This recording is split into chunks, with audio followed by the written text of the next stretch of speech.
Hi hello welcome back to our channel. ఈరోజు అయితే work blouse అయితే ఈజీగా ఎలా కటింగ్ చేసుకోవాలో చూపిస్తానండి. సో ఇది అయితే 35 size blouse. So cut work అయితే వచ్చిందండి హ్యాండ్స్కి అండ్ నెక్కి.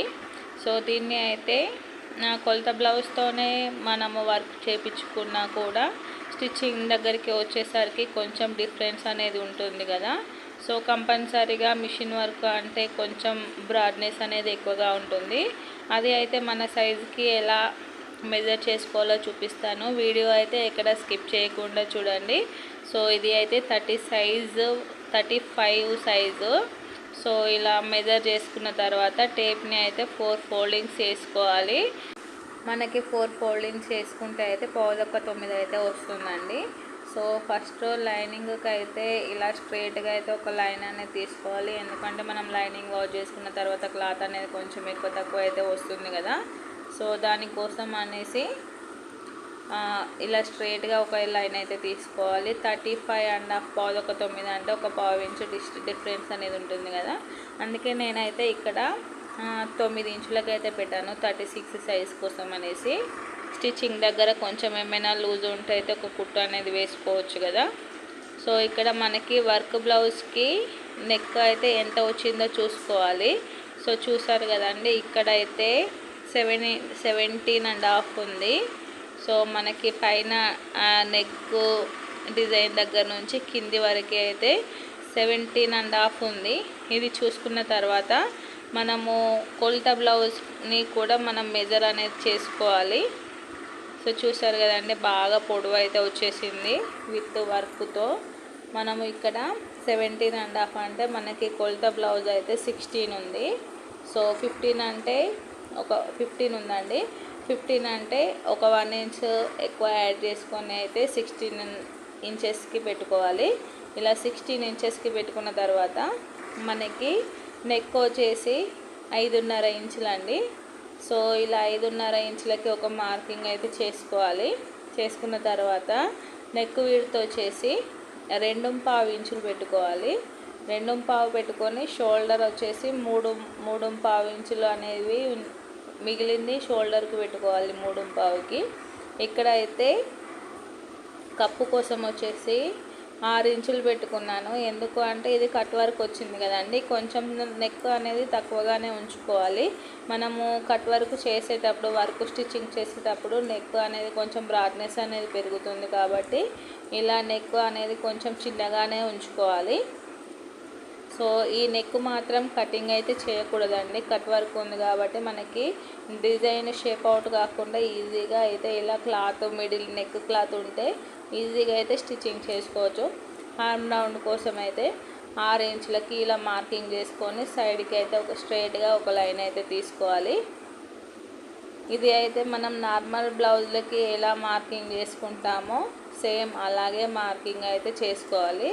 ఇక్కడ హార్మ్ రౌండ్ కోసం అయితే 1.5 ఇంచుకి మార్కింగ్ చేసి ఇలా హార్మ్ కర్వ్ అయితే గీసుకోవాలి.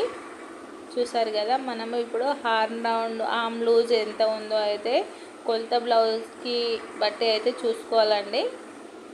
సో ఇక్కడ షోల్డర్ మిడిల్ పాయింట్ దగ్గర నుంచి మనకి ఇక్కడ చివరన ఫిట్టింగ్ ఫస్ట్ కుట్టు అనేది ఉంటుంది కదా, అక్కడికైతే చూసుకుంటే 9.5 ఇంచులకైతే ఉంది.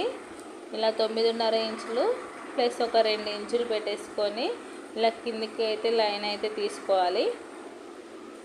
సో లూజు సో ఇలా నెక్ను బ్యాక్ పార్ట్ని అయితే ఇలా 2 ఫోల్డింగ్స్ చేసుకోవాలి. 2 ఫోల్డింగ్స్ వేసుకొని మనకి ఇక్కడ సైడ్ ఫిట్టింగ్ ఫస్ట్ కుట్టు అనేది ఉంటుంది కదా, ఆ కుట్టు నుండి నెక్కు స్టార్టింగ్ పార్ట్ వరకు అయితే ఇలా చేసుకుంటే మనకి చెస్ట్ లూజ్ అయితే తెలుస్తుంది. సో హామ్ లూజ్కి ఉన్న చెస్ట్ లూజ్కి అయితే ఒక 1/2 ఇంచ్ డిఫరెన్స్ అయితే ఉందండి.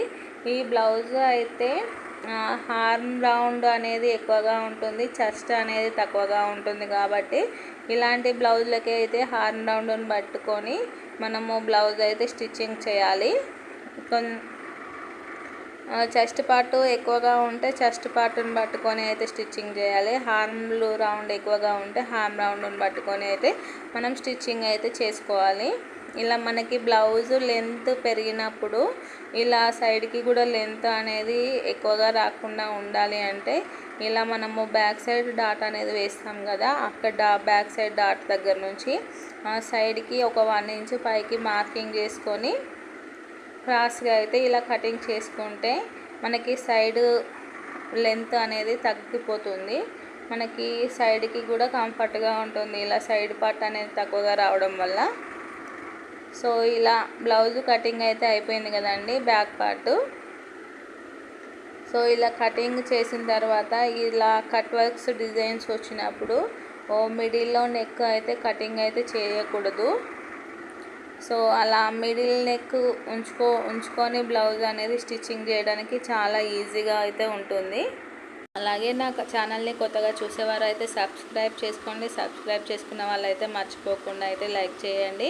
మీరు చేసే లైక్ అయితే నాకు చాలా మోటివేటివ్గా ఉంటుంది. అలాగే నా ఛానల్ అనేది కొత్త వాళ్ళకి కూడా రికమెండ్ అవుతుంది. ఇప్పుడు బ్యాక్ పార్ట్ను బేస్ చేసుకొని అయితే ఫ్రంట్ పార్ట్ కటింగ్ అయితే చేసుకుందామండి. ఇలా బ్యాక్ పార్ట్ని అయితే 2 ఇంచెస్ అయితే ఫోల్డింగ్ చేసుకోవాలి. ఫోల్డింగ్ చేసుకున్న తర్వాత మనకి నెక్ అనేది కటింగ్ చేయలేదు కదండి, సో దాన్ని అయితే మనము దాన్ని ఇలా వదిలేసినా కూడా క్లాత్ క్రాస్గా అయితే ఎలా సెట్ అవుతుందో అనేది చూసుకోవాలి.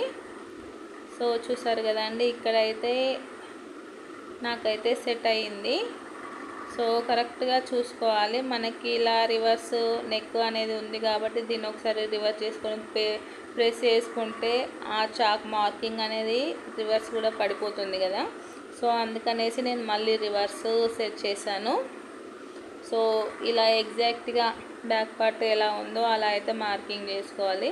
నాకు ఇక్కడ నెక్ మార్కింగ్ కూడా ఇక్కడ వరకు అయితే వచ్చేసిందండి. ఇక్కడికి వచ్చిన తర్వాత మనకి కొలత బ్లౌజ్ను బట్టి అయితే మార్కింగ్ చేసుకోవాలి. 8.5 ఇంచులు అండి. ఇక్కడైతే 8.5 అంటే 6.5కి స్ట్రైట్గా మార్కింగ్ చేసుకొని 2 ఇంచుల సైడ్కి మార్కింగ్ చేసుకుంటే అయితే 8.5 అయితే వస్తుంది. ఇలా వచ్చిన దాన్ని 2 ఉక్స్ పట్టి సైడ్ అయితే ఇలా 2 ఇంచులు పైకి మార్కింగ్ చేసుకోవాలి. ఇది అయితే ఫ్రంట్ పార్ట్ చెస్ట్ పార్ట్ అనేది తక్కువగా ఉంది కాబట్టి బ్యాక్ పార్ట్ ఎక్కడి వరకు ఉందో అక్కడి వరకు అయితే చూసుకొని సైడ్కి అయితే 1 ఇంచ్ పైకి మార్కింగ్ చేసుకొని ఇలా రౌండ్ షేప్ అయితే డ్రా చేసుకోవాలి. చూసారు కదండి, ఎందుకైనా ఒకసారి అయితే ఫ్రంట్ పార్ట్ ఎంత ఉంది అనేది అయితే చూసుకోవాలి. ఇక్కడ కొంచెం ఎక్కువ అనిపించింది, నేను అందుకే మళ్ళీ అయితే ఇలా ఒక 1/2 ఇంచ్ అయితే కిందికి పెట్టేసి అయితే ఇలా షేప్ రౌండ్ అయితే డ్రా చేసుకున్నాను. మనకి ఇక్కడ షోల్డర్ దగ్గర నుంచి 3 ఇంచుల నుంచి ఒక మార్కింగ్ చేసుకోవాలి. అలాగే హామ్ రౌండ్ అనేది ఉంది, లూజ్ అనేది ఉంది కదండి, అక్కడికి ఒక మార్క్ చేసుకొని ఈ 2 మార్కింగ్స్ మధ్యలో ఒక 1/2 ఇంచ్ లోతు, అంటే మనం చంక లోతు తీసుకుంటాం కదా, ఆ చంక లోతు అయితే ఇక్కడ మార్కింగ్ చేసుకోవాలి. ఇప్పుడు మెయిన్ డాట్ కోసం వచ్చేసి స్టార్టింగ్ నుంచి 2.75కు మార్కింగ్ చేసుకోవాలి. 2.75 నుంచి 2.5కి అయితే మార్కింగ్ చేసుకోవాలండి. ఇలా 2.5కు మార్కింగ్ చేసుకున్న తర్వాత మిడిల్లో 1.5 వస్తుంది కదా, ఆ 1.5కు మార్కింగ్ చేసుకొని పైకి స్ట్రైట్గా అయితే 2.5 ఇంచులకి మార్కింగ్ చేసుకోవాలి. ఉక్స్ పట్టి సైడ్ డాట్ కోసం అయితే కింది నుంచి 2 ఇంచుల పైకి మార్కింగ్ చేసుకొని లోపలి వైపునకి 2.5 ఇంచులకి మార్కింగ్ చేసుకోవాలి. చంక భాగం సైడ్ వచ్చేసి మనకి ఇలా మెయిన్ డాట్కి క్రాస్గా అయితే 4 ఇంచులకి మార్కింగ్ చేసుకోవాలి. అలాగే 4th డాట్ కోసం వచ్చేసి కింది నుంచి 1.5 ఇంచు పైకి మార్కింగ్ చేసుకొని ఇలా క్రాస్గా అయితే 6 ఇంచుల వరకు అయితే మార్కింగ్ అయితే చేసుకోవాలి. సో ఇలా చేసుకుంటే అయితే ఫ్రంట్ పార్ట్ డాట్స్ మార్కింగ్ అయితే కంప్లీట్ అయిపోతుంది. ఇలా సైడ్కి అయితే స్ట్రైట్గా ఒక క్రాస్ లైన్ తీసుకోవాలి. మనకి ఫస్ట్ బ్యాక్ పార్ట్ను వచ్చిన మార్కింగ్ కంటే ఒక 1/2 ఇంచ్ వరకు అయితే సైడ్కి మా లైన్ అయితే డ్రా చేసుకుంటే మనకి మెయిన్ డాట్ కోసం అయితే కొంచెం క్లాత్ అనేది ఎక్కువగా పోతుంది కాబట్టి బ్యాక్ పార్ట్ ఫ్రంట్ పార్ట్ ఈక్వల్గా రావాలి కాబట్టి ఒక 1/2 ఇంచ్ వరకు అయితే ఎక్కువగా మార్కింగ్ చేసుకొని మనము ఎగ్జాక్ట్గా మార్కింగ్ చేసుకున్న దాన్ని బట్టి అయితే లైనింగ్ అనేది కటింగ్ చేసుకోవాలి. సో వీడియో అయితే ఎక్కడ స్కిప్ చేయకుండా చూడండి. అలాగే నేను cut work neck design and round neck design work బ్లౌజ్లకి ఈజీగా ఎలా స్టిచ్చింగ్ చేసుకోవాలో దీని డిస్క్రిప్షన్లో అయితే యాడ్ చేస్తాను. సో ఇలా ఫ్రంట్ పార్ట్ కటింగ్ అయితే కంప్లీట్ అయిపోయింది. సో ఇప్పుడైతే హ్యాండ్స్ అయితే కటింగ్ చేసుకుందామండి. సో ఇక్కడ ఫ్రంట్ పార్ట్కి బ్యాక్ పార్ట్ అయితే కంప్లీట్ అయిపోయింది. దీనికి బ్యాక్ పార్ట్కి మాత్రము ఇలా కట్ వర్క్ వచ్చినప్పుడు నెక్ మాత్రం కటింగ్ చేయకూడదు, అది మాత్రం మర్చిపోకండి. సో హ్యాండ్స్ కోసం అయితే ఇలా 4 ఫోల్డింగ్స్ చేసుకోవాలి. 4 ఫోల్డింగ్స్ చేసుకొని కింద అయితే క్లాత్ ఎగుడు దిగుడు లేకుండా ఇలా స్ట్రైట్గా అయితే ఒక లైన్ అయితే డ్రా చేసుకోవాలి. సో మనకి వర్క్ బ్లౌజ్ పైన ఇలా హ్యాండ్ లెంత్ ఎంత వచ్చిందో చూసుకొని, సో చూసారు కదా, ఇలా 2 ఫోల్డింగ్స్ చేసుకుంటే మనకి హ్యాండ్ లెంత్ అనేది తెలుస్తుంది. సో ఇక్కడైతే 10.5 ఇంచెస్ ఉంది. సో 11 ఇంచెస్కి అయితే మార్కింగ్ చేసుకుందాము. ఎందుకంటే మనకి కింద పైన కొంచెం జాయింటింగ్ అనేది పోతుంది కదా. సో ఇలా 11 ఇంచెస్కి మార్కింగ్ చేసుకొని షోల్డర్ డౌన్ వచ్చేసి 3 ఇంచులకి మార్కింగ్ చేసుకోవాలి. 3 ఇంచులకు మార్కింగ్ చేసుకున్న తర్వాత షోల్డర్ విడ్త్ వచ్చేసి ఒక 1 ఇంచ్కి మార్కింగ్ చేసుకొని మనకి హామ్ లూజ్ అనేది 9.5 ఇంచులు ఉంది కదండి. సో 9.5కి ఇలా హ్యాండ్ కర్వ్ అయితే డ్రా చేసుకోవాలి. హ్యాండ్ లూజ్ వచ్చేసి 6.5 ఇంచులు ప్లస్ 2 ఇంచులు అయితే మార్కింగ్ చేసుకోవాలి. చూసారు కదా, ఇక్కడ 9.5కి అయితే మార్కింగ్ చేస్తాను. ఇప్పుడైతే కటింగ్ అయితే చేసుకుందాము.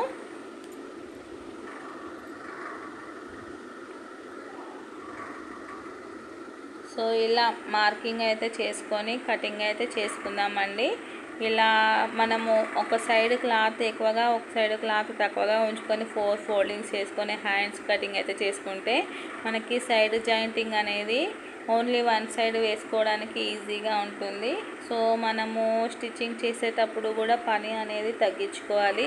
ఎలా చేస్తే జాయింట్ అనేది తక్కువ పడుతుంది అనేది కూడా చూసుకోవాలండి. చూసుకొని కటింగ్ అనేది చేసుకోవాలి. ఇలా హ్యాండ్ కటింగ్ చేసుకున్న తర్వాత షోల్డర్ మిడిల్లో అయితే ఒక చిన్న కట్ మార్క్ అయితే పెట్టుకోవాలి. సో ఇది అయితే జాయింటింగ్ అయితే సరిపోతుంది.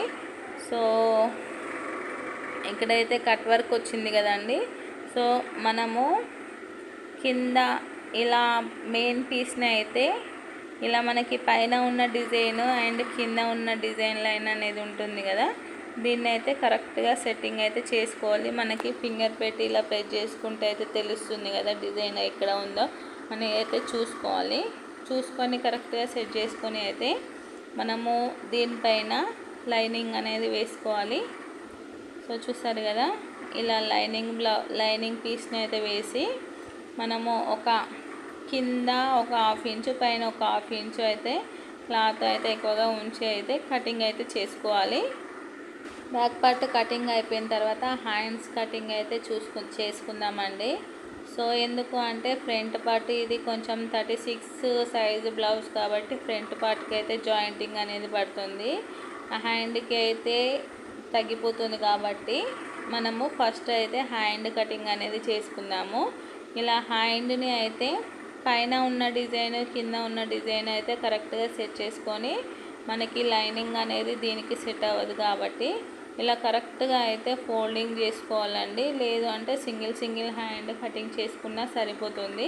ఇలా కరెక్ట్గా డిజైన్ని కరెక్ట్గా సెట్ చేసుకొని అయితే ఇలా 4 ఫోల్డింగ్ చేసుకొని ఇలా లైనింగ్ వేసి కింద అయితే క్లాత్ అనేది ఉంది కదా, పైన కూడా కొంచెం ఒక 1/2 ఇంచ్ వరకు అయితే క్లాత్ ఉంచేసి ఇలా హ్యాండ్ అయితే కటింగ్ చేసుకోవాలి. సో పైన అయితే 1/2 ఇంచ్ అనేది ఉంచుకోవాలండి. ఇలా లైనింగ్ వేసి మెయిన్ క్లాత్ కట్ చేసేటప్పుడు ఒక 1/2 ఇంచ్ క్లాత్ అనేది ఎక్కువగా ఉంచుకుంటే మనము lining and main cloth join చేసిన తర్వాత ఎక్స్ట్రా క్లాత్ కట్ చేసుకుంటే సరిపోతుంది. అదే same lining and main cloth సేమ్గా ఈక్వల్గా కటింగ్ చేసామనుకోండి, స్టిచ్చింగ్ దగ్గర కొంచెం కొత్తగా నేర్చుకునే వాళ్ళకి అయితే క్లాత్ అనేది తక్కువ అయిపోతుంది. అందుకని కొంచెం క్లాత్ అనేది ఎక్కువగా ఉంచి కటింగ్ చేసుకోవాలి. సో ఇప్పుడైతే ఇందులో మనము ఫ్రంట్ పార్ట్ని అయితే కటింగ్ చేయాలి. చూసారు కదండి, కింద అయితే సైడ్కి అయితే జాయింటింగ్ అనేది పడుతుంది. సో మనం ఎలా చేసినా కూడా జాయింటింగ్ అనేది పడుతుంది. ఒక 30 సైజు వాళ్ళకి మాత్రము జాయింటింగ్ లేకుండా వర్క్ బ్లౌజులు అయితే కటింగ్ చేసుకోవచ్చు. ఆ పైన సైజు వాళ్ళకి అయితే జాయింటింగ్ అనేది కంపల్సరీగా పడుతుంది. సో చూసారు కదా, ఇలా అయితే కటింగ్ అయితే చేసుకోవాలి. చాలా ఈజీగా అయితే కటింగ్ అనేది చేసుకోవచ్చు. మనము కొన్ని టిప్స్ పాటిస్తూ బ్లౌజ్ అనేది చాలా ఈజీగా కటింగ్ అండ్ స్టిచ్చింగ్ అయితే చేసుకోవచ్చు అండి. ఆల్మోస్ట్ అన్ని సైజుల బ్లౌజులకి దగ్గరి కొలతలే ఉంటాయి. కాకపోతే టిప్స్ అనేవి పాటించడం వల్ల మనము బ్లౌజ్ స్టిచ్చింగ్ అనేది చాలా ఈజీగా చేసుకోవచ్చు. సో ఇలా క్లాత్ కదులుతుంది కాబట్టి క్లాత్ని అయితే కరెక్ట్గా సెట్ చేసుకుంటూ ఒక 1/2 ఇంచ్ క్లాత్ అనేది ఎక్కువగా ఉంచేసి కటింగ్ చేసుకోవాలి. సో నేనైతే చాలా ఈజీగా అయితే కొత్తగా నేర్చుకునే వాళ్ళు కూడా చాలా ఈజీగా స్టిచ్చింగ్ చేసుకునే విధంగా అయితే కటింగ్ అండ్ స్టిచ్చింగ్ అయితే చూపిస్తాను. సో కొత్తగా నేర్చుకునే వాళ్ళకి చాలా బాగా యూజ్ అవుతుందండి నా ఛానల్ అయితే. సో ఇక్కడైతే మనకి జాయింటింగ్ అనేది ఇది ఉంది కదండి, మనకి హార్మ్ దగ్గర వచ్చే జాయింట్ పీసు ఇది అయితే ఇక్కడైతే సరిపోతుంది. సో చూసారు కదా, ఈ పీస్ కటింగ్ చేసుకొని అందులో పెట్టేసుకోండి. స్టిచ్చింగ్ చేసుకునేటప్పుడు ఈజీగా ఉంటుంది. ఇక్కడ క్లాత్ అనేది కొంచెం క్రాస్గా ఉంది కాబట్టి స్ట్రైట్గా అయితే కటింగ్ చేసుకొని జాయింటింగ్ అనేది వేసుకోవాలి. సో ఇప్పుడైతే కరెక్ట్గా సెట్ అవుతుంది. మనము బ్లౌజ్ కటింగ్ చేసేటప్పుడే దానికి ఎక్కడైనా జాయింట్స్ అనేవి ఉంటే అప్పుడే మనము పీసులు కట్ చేసుకొని అందులో ఉంచుకున్నాం అనుకోండి, మనకి క్లాత్ వేస్ట్ అయినా కూడా ఆ పీసులు అందులోనే ఉంచుకుంటే మనకి స్టిచ్చింగ్ చేసుకునేటప్పుడు ఈజీగా ఉంటుంది. ఇలా మిగిలిన క్లాత్లో షేప్ పట్టి అయితే కటింగ్ చేసుకోవాలి. షేప్ పట్టి కానీ వెనక డోరీస్కి డిజైన్స్ క్లాత్ కోసం ల్యాక్ హ్యాండ్స్ స్టిచ్చింగ్ చేసుకోవడానికి కానీ డోరీ ప్రిపరేషన్స్కి కానీ ఇలా మిగిలిన క్లాత్ని అయితే కటింగ్ చేసుకొని పెట్టేసుకోవాలండి. అలాగే హ్యాండ్స్కి సైడ్కి కూడా జాయింట్స్ అనేవి పడుతుంది కాబట్టి క్లాత్ అయితే కటింగ్ చేసేసుకోవాలి. క్లాత్ అయితే బ్లౌజ్ స్టిచ్చింగ్ అయిపోయే వరకు క్లాత్ అనేది వేస్ట్ చేసుకోకూడదు. సో నా వీడియో అయితే మీకైతే ఎంతో కొంత యూజ్ అయ్యింది అని అనుకుంటున్నాను. సో నా వీడియో కనుక మీకు నచ్చినట్లయితే please like, share and subscribe. Thank you for watching. Have a nice day.